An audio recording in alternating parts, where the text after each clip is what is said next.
Good morning sir. Hi sir, good morning. Present ఇంట్లోనే ఉన్నాను. Urgent work మీద బయటికి వెళ్తున్నాను. ఓకే, ఎంత టైంలో తిరిగి హౌస్కి వస్తారు? మ్యాక్సిమం 2 అవర్స్లో వచ్చేస్తాను. ఆహా. ఏం ప్రొఫెసర్? నథింగ్ సూర్య, నేను ఒకసారి మాలినీతో మాట్లాడాలి. నేను ఈ కేసు అంతా ఈ డే అంతా స్టడీ చేశాను.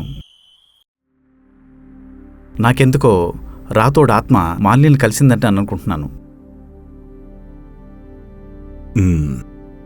అలా అయితే ఏమైనా ప్రాబ్లం అవుతుందా?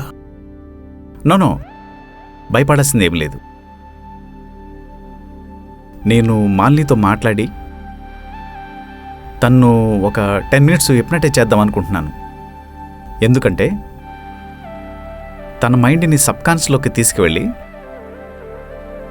తనతోటి రాతోడు ఆత్మ కలిసిందా లేదని తెలుసుకొని నిజాన్ని తెలుసుకుంటే దాన్ని బట్టి నేను ఎలా ఫాలో అవ్వాలో డిసైడ్ అయ్యి ప్లాన్ చేసుకుంటాను. నేను తన్ని హిప్నటైజ్ చేసే టైంలో మీరు మాత్రం ఉండకూడదు. ఎందుకంటే మిమ్మల్ని చూస్తే భయపడుతుంది కాబట్టి. తను అలా భయానికి గురైనప్పుడు తన్ని హిప్నటైజ్ చేయడం చాలా కష్టమైపోతుంది.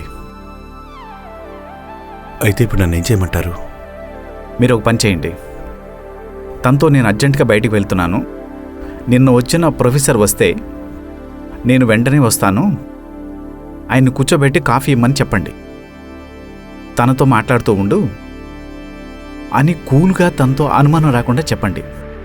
ఆ తర్వాత నేను చూసుకుంటాను.